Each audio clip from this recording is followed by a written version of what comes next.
Welcome to the Process to Ecom Profit podcast, where we know top-line sales just isn't enough to have the business of your dreams. Learn to run a profitable business online that doesn't run you. Well, welcome to today's podcast. We're super excited to have a guest with us today. Beth Fynbo is joining us from Busy Baby. Beth was born and raised in Alberta, Leah. She left Minnesota for 10 years after high school to serve in the United States Army. 4 years of college and corporate work, she finally settled down with a family life at the age of 40. She was a daughter of an entrepreneur, and she always knew she wanted to have her own business, but never knew what that would be and never took the time to take that leap. But shortly after having her first child and returning to work, she had she saw an opportunity to solve a problem, and she had an idea, and a close friend helped her bring the prototype product for Busy Baby to life.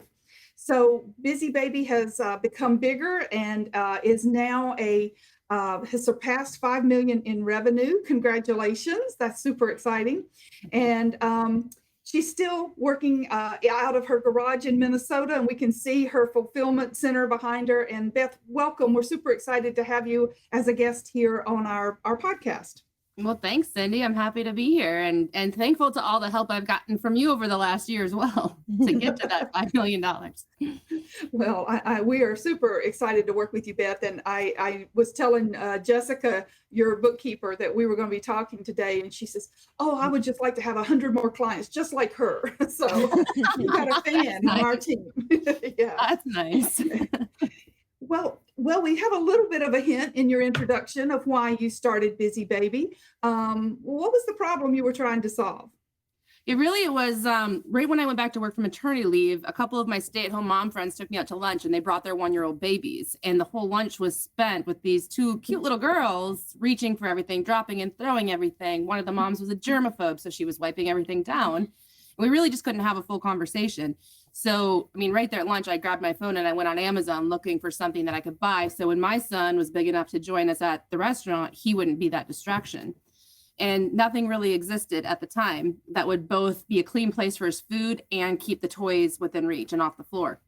And so the next day on my commute, I had an idea, and I went home and I cut and glued some things together, made some prototypes, and now here we are with the first ever placemat that stops babies from dropping and throwing their toys. I think this is going to be an evolutionary step in mankind because I think that has happened for quite a long time, and to solve that problem is really going to change the course of humankind. I'm pretty sure, Beth. I think that might be a little bit of an exaggeration, but I appreciate it. I think it is. I've had a lot of people comment on my ads and stuff of like, where was this 40 years ago when my kids were little? Or a number of people said, "Oh, somebody made my idea real." I think a lot of people had the idea. A lot of people see the need. It's just I was the one that was stubborn enough to actually take it to market. Well, maybe not stubborn, but visionary. Yeah, sure, visionary. Yes. What do you think was like the most surprising roadblock? I think a lot of people are like, "I'm going to create this product," and they anticipate some roadblocks. But what was the thing that kind of that stopped you or what got in the way that you were kind of like, "Oh, I didn't see that one coming"? There's a lot of unknowns. It's all unknowns. But I did see that coming. And that's the hardest part, is always knowing that I don't know. I don't know what I don't know, but I know there's so much I don't know. What I had, I think, anticipated was that my product was going to go viral right away. I thought this is a no-brainer. Everybody calls it genius. As soon as I get a few videos out there, every mom on the planet's going to share them, and everybody's going to know about it. And it turns out marketing is by far the hardest part, getting people to know the product exists. I was on Shark Tank. I was on national television, and still most people have no idea what Busy Baby is, never heard of a Busy Baby mat. So that's definitely the biggest roadblock still to this day is marketing. I think Field of Dreams was like the worst movie ever for people who are entrepreneurial, because we're like, we build it, and then we build it, and we're like, but I'm in the middle of a cornfield. Why isn't anybody coming out here? I'll talk to product owners and like, but I have a great product, and I was like, but that's not the thing. That's one piece of the puzzle. Yeah, it's so much more than that. It's no surprise that a lot of the people that we work with, that's been their focus from the time they start their business, is trying to figure out how to sell.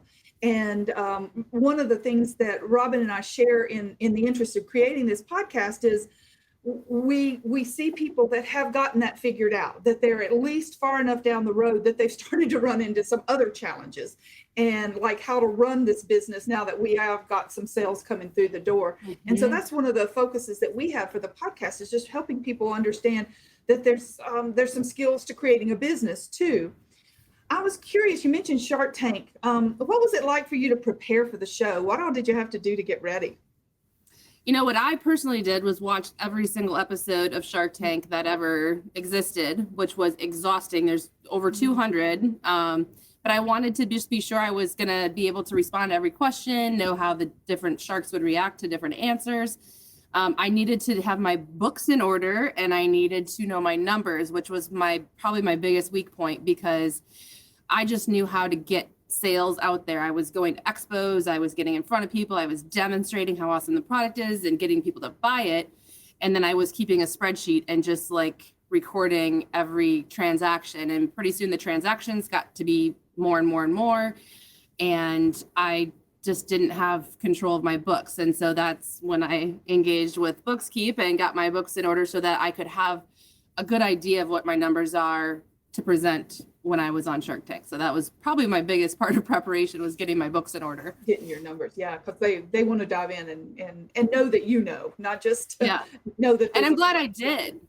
They were really impressed. I mean, Mr. Wonderful said I was the real deal. And I was like, yeah. Like, I don't think I would have been able to answer every single question they gave me had I not done that work ahead of time. Awesome. That's great. I feel like you can take that to your grave, like Mr. Wonderful. No matter what happens, you're like, look, nobody yelled at the TV when I was on Shark Tank. Yeah, on my tombstone, it's gonna say, Mr. Wonderful said I'm a rock star. That's it. Well, you didn't take the offer, but and I know you're self-funded, and that is a huge accomplishment. And so kudos for you to be, building this huge business with being smart about how you're growing. And because it's so easy sometimes just to take money or to look for loans so that you can scale, but you don't have the things in place to really grow and scale profitably. Money sometimes makes bigger problems than it solves. And so I think it's just a real point to be proud of, that you've been able to scale and be self-funded. But I'm curious, on the TV appearance, how did that change your growth trajectory? I mean, did you see a big spike in orders? Did it make a big difference? Oh yeah. Well, first, to touch on the self-funded, I did get loans and I did borrow money from family and I did sell cars and stuff. I didn't take any investors. I actually did almost have give up half my company to some investors, and I ended up not going through with that deal, thank God. The self-funded, I do have quite a bit of loan, but there's lots of organizations, especially here in Southern Minnesota, that give you no interest, payment-free loans for 12 months to help you get started, and that's what I did. Awesome. With Shark Tank, we sold about 6 weeks worth of product in 3 days when that show aired. It was incredible. And then for the next probably week or two, we saw an elevated level. And then it came back down to a new normal, which was just slightly higher than the old normal. So it was really, now looking back almost a year ago, it was a great marketing event. Mm-hmm. Mm-hmm. And were you prepared? Did they help you know how much inventory to have on hand? No. No, they don't tell you anything. And you guys, I cried so hard when I got the notification that I was going to air, because they tell you the entire time, just because you go there and you film does not guarantee you're going to be on the air. Any decisions you make with your inventory or with your business is on you. Shark Tank has no liability for anything you decide to do. There's no guarantee you're going to be on the air. For me, it takes, 75 days to get product. They only give you, a week or 2 weeks notice of whether or not you're going to air. So I took a big risk and ordered a lot of inventory, like $500,000 worth of inventory, in hopes that I would air. Fortunately for me, my product is just silicone. It doesn't expire. It doesn't need any particular kind of storage, special storage. So it can just be, in my shed in Minnesota in the winter. But if I didn't have product to sell when it aired, then I would lose out on that marketing opportunity. If I had too much and I didn't air, it'll all sell eventually. So that was kind of my thinking with calculated risk. But no, they don't help you at all. When I said no to the deal, thank you for your time, and I turned and walked away, I did not hear from a single person until February 10th, I believe, is when I got the email saying prepare to air on March 5th. Wow. That was it. And nothing else. Even since then, nothing else. I think that can be kind of like the life of an entrepreneur too. You're like, if I just had this big, it's like, so you have this thing, this is the solution to all my problems. And you get to the solution, you're like, well, now I have a new problem. Yep. Now I have all this marketing. Now I've got I've seen companies, they go on Shark Tank and they, especially if they had something that was expiring, they couldn't go all in because they didn't know when it was going to air. So you can do all of that work to prepare and be and pitch and not get the lift. And that lift doesn't last forever. I think sometimes people think, well, you've been on Shark Tank. Now you're living in Bora Bora, playing in the sand all day. And that's, it's just one piece of the journey, right? It's a very small piece of the journey. I thought it was going to be that way too. I thought, oh yes, we're going to be on the air. It's going to be a breeze from here. No, it was a fun thing that happened. But now it's back to hard work. And now, like you said, it's just new problems. Now we're trying to figure out, how do we go international? Don't know how to do that, but that's what we're figuring out this year. Just new problems, bigger problems. And with all of that rapid, go ahead. 15 minutes of fame. It's a real thing. Yeah, it was for real. Call it 2 weeks of fame and it's done. Yeah. Well, and you've grown pretty quickly. And, so with growing that quickly, like if you could go back and tell yourself or tell somebody else who's my goal is to just get to 5 million as fast as possible. Like, what are some of the challenges that you experienced and kind of how did you deal with them? I think if I could tell anybody anything, it would be to hire the experts earlier than you think you should. And I'm actually still battling this right now. I feel like it's still just my brother and I running this company. And then we've got Kim who helps us with fulfillment. It's just the three of us. So we should be hiring help. We contract out a lot of our work, but we need to hire help. And I feel like that entrepreneur, like, I can still do this stuff by myself. I should still be bootstrapping this by myself. I shouldn't be spending more money paying somebody else. But I learned, like my first big jump from 2019 to 2020, I went from 100,000 in sales to $1 million in sales. And it was because I hired a professional Facebook, Instagram marketing person who knew what they were doing, knew how to set up ads and target them properly. And I saw 800% growth. I wish I had done that sooner. I wish I had hired a bookkeeping company. I wish I had done that sooner. And now I think that when I do eventually hire some, marketing people, some people to help around internally, I'm going to wish I had done that sooner as well.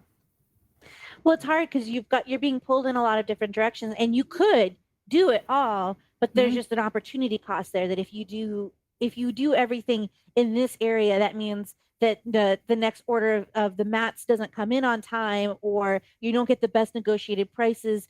And I think it can be really easy to try to save money. And, I even find this in my agency. I'm like, well, I want control and I want to know that it's done the way I want it done. But if you aren't willing to start to trust your team and to build out that team, then it and then also there's a single point of failure, especially with, somebody gets sick or, all three of us are mothers, one of our children gets sick, then it puts the business in a more precarious place, Yeah. And I think in the early stages, up until maybe where I'm at now, it's okay that I'm kind of good at a lot of things because I was able to mostly get us this growth. But now we're at a point where if we want to keep growing, we need to have somebody who's really good at each thing to be doing those things and not me being kind of good at all of them. Yeah. What was your background, Beth, in your corporate jobs? You can do a lot of things. So did corporate job help you be that person?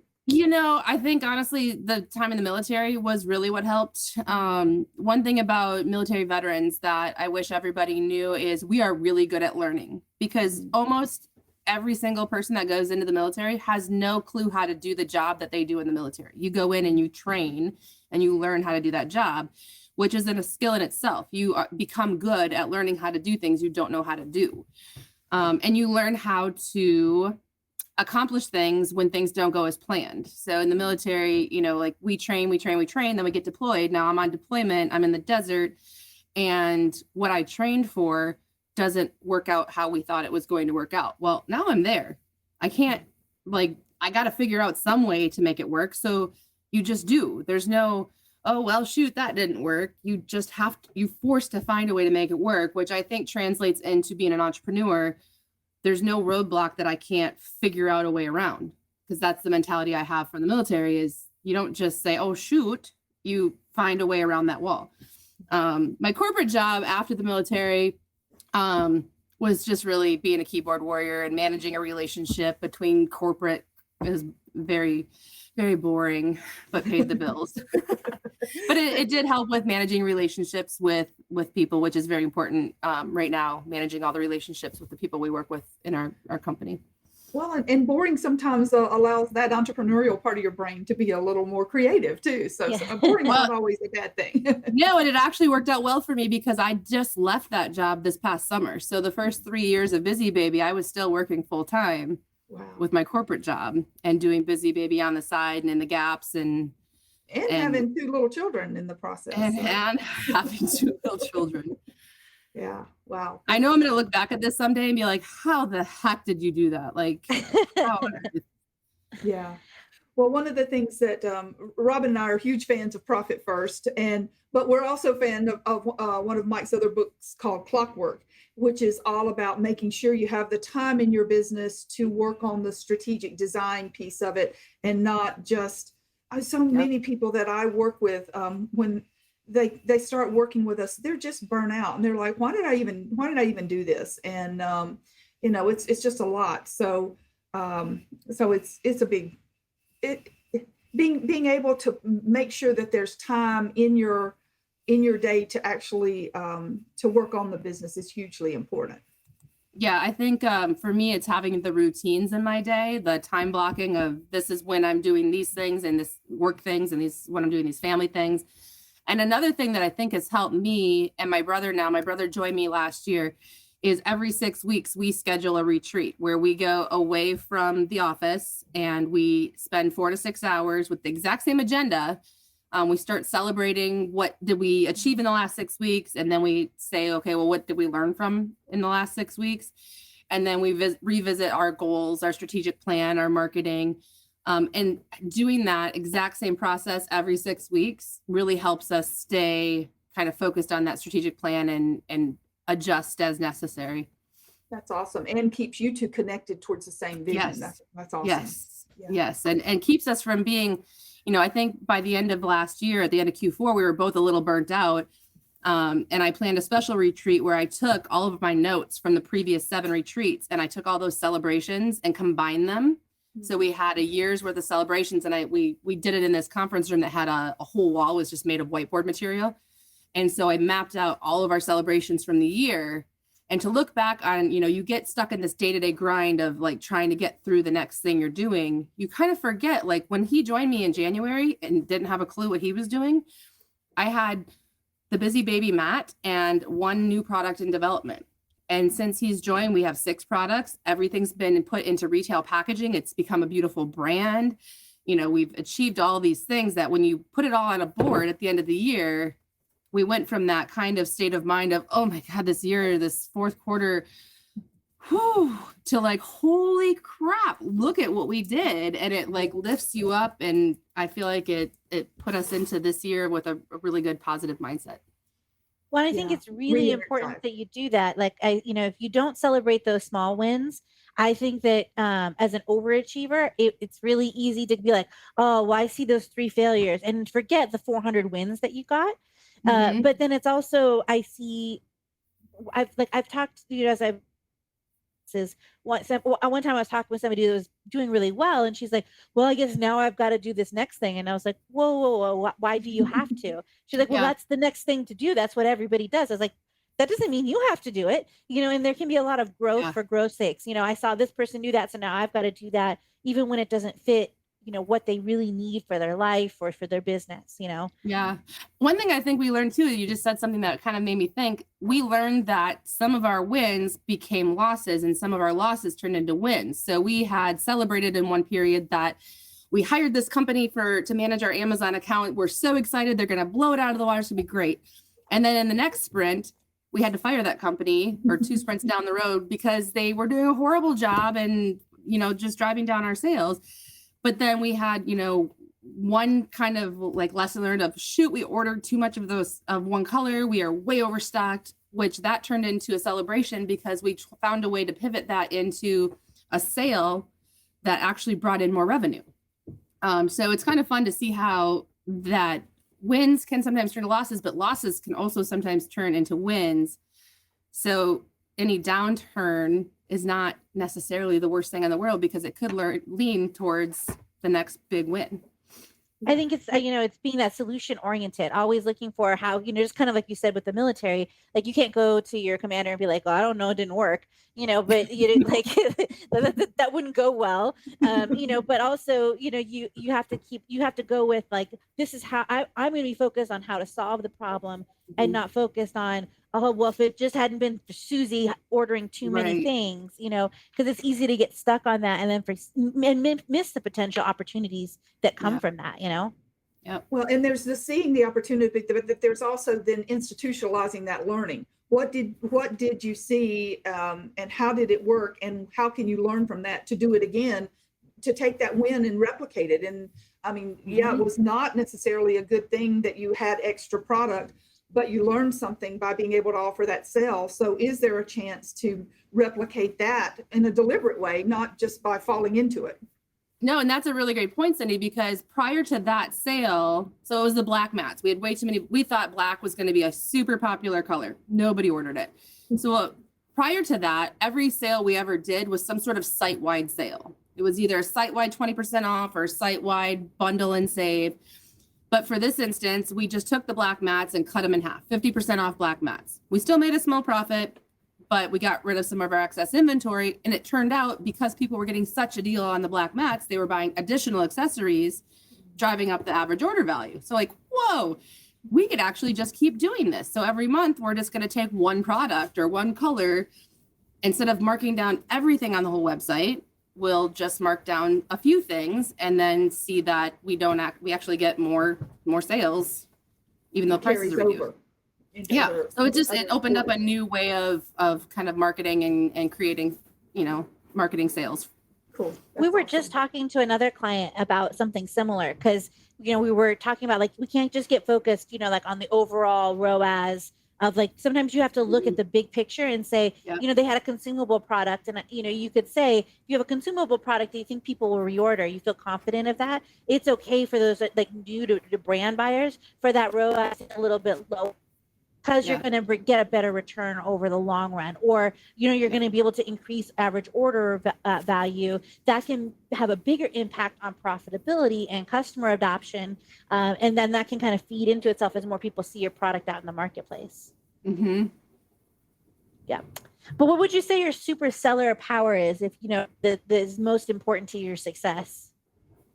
I think it's the relatability. And somebody else was just kind of coaching me, another business friend of mine, of people I think that it's a mom invented product, and that I have kids, and that I invented this, and we sell this, and we market this, as a mom invented thing to just help make life for new moms a little easier. And one thing I've been really bad at is putting myself out there on social media and stuff like that. And what, my other friend in the business is learning is that people actually really care about your story, and they want to know the behind the scenes. They want to see, your real life and your real struggles and, more about the company than just like what the product is. So I think I need to build on that whole, like, people do like the mom invented and the brother sister owned company. We need to take that super seller strength and make it bigger this year. I think that's been a thing for a while, but I think right now with the COVID issues that we felt disconnected from family a little bit. We have been physically disconnected. I think there's just really a need to feel connected in a way that hasn't existed for a long time. So I think everybody can relate to family and the importance of family, I think. So that sounds like good advice you're getting. Okay, I think we'll wrap it up. I'm curious to know, Beth, what are you looking forward to? We're kicking off, we're already halfway through January of 2022. What are you looking forward to this year? I'm looking forward to this feeling in my gut to go away that I had last year at this time of, I don't know what I'm doing. I need to find, I had explosive growth last year. I can't not keep growing. And that feeling goes away throughout the years. You keep doing the next best thing and taking the next right step and finding the next right person to help you. And I know this year that this feeling like we're trying to get into more retail stores, we're trying to get into international markets. And these are all things I don't know anything about. And it's a very uneasy feeling knowing that there's so much to learn and so much to look out for. And hopefully I do the safety testing right for all these other countries and find the right safety markings to put on my packaging. I don't know how this all works. And so it's a really kind of icky feeling. So I'm really looking forward to the fact that I know as I go through and keep taking the next right steps, that feeling is going to change and we will see success. That's really interesting because, a lot of people think of New Year's resolutions and starting over and it kind of energizes them. But you're the first person I've talked to who said it's kind of an icky feeling. I feel really gross right now. I'm looking forward to this going away. Well, I hope you get there by March so you don't have it for very long. Yeah.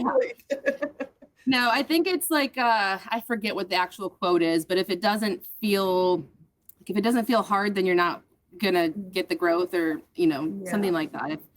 If it's not hard, it's not, you're not going to grow. Yeah. I forget the quote too, but definitely had the feeling. So know what you're talking about. One of my favorite quotes is from Walt Disney, and it's kind of fun to do the impossible.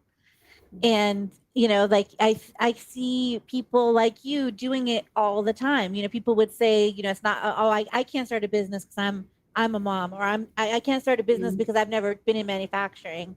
And, you are really a great example of that it is completely possible to do the impossible as long as you take it one bite at a time. One bite at a time and find a tribe. There are so many resources available to help you learn how to do it. There's all kinds of startup ecosystems all across the country of, co-working spaces and economic development centers in all the cities that are there just truly to help you learn how to do it and help you take the next step. So I think finding those resources is key. And I seriously had no idea how to do a single thing that I'm doing now when I started this. So it's possible for sure. I predict you're going to blow it out of the water in 2022. I hope so. I'm excited to see what's coming up ahead for your company, and we want to thank you so much. If people want to get a hold of you, is the best way for them to go to your website at Busy Babies? Yep, busybabymat.com. Yep, Yes. busybaby.com or busybabymat.com. We bought both domains, so you can usually just Google Busy Baby and find us one way or another. Well, thank you so much for coming on. Now we're going to go to our 5-minute fix, and we hope that you have a wonderful week. Thanks. Thank you, ladies. Thank you, Beth. Hi, this is Cyndi Thomason with your 5-minute fix. One of the things that you can do is really super easy is to set up a bank account for inventory. One of the challenges that many of my clients have faced is that they have all of their expenses going through one bucket. And it's really hard to understand how cash flows for monthly expenses and how that's different from inventory that comes through on a real sporadic basis. So simply by setting up a separate bank account to handle your inventory, you can start to see a more consistent cash flow for your operating expenses in your primary bank account. And then you can start to see how you're building up a balance in your inventory bank account and know that money is going to be there when you have to buy your next round of inventory. So the first thing you do is you set up a bank account, a checking account with your bank. And then every time you get an Amazon settlement, you're going to look at your cost of goods for that particular settlement. and just simply move the money out for that amount over from your, wherever the deposit comes into your bank account, move it out over to that inventory bank account. And you'll start to see that balance grow. Now, just be a little careful and watch your traditional bank account, because those inventory dollars are usually just sitting there, or they're sitting there and you find another use for them. And then when it comes time to buy the inventory, you've got a problem, but you've had probably a little more cash flow in your operating expense account. So you're going to have to watch that and be mindful of what's going on there. You may have to do a little balance tweaking. You may not be able to do this 100%, but if you'll start diverting some of your money over to an inventory checking account, and ultimately get to the point where you're preparing to make that next inventory buy with those dollars, so that you're fully funded, that will save you from having to go to other accounts to borrow money for inventory whenever those big purchases have come along. Thank you for listening to the Process to Ecom Profits podcast. Make sure you subscribe to get updates for new episodes. Leave a review, and one lucky winner each month will win a 1-hour call with your choice of our hosts, a value of over $300. Keep listening to hear the winner announced on the first show of the month. You can contact our hosts by using the Contact Us form at processtoecomprofits.com. You can also find the contact information of our hosts and show guests in the show notes for each episode.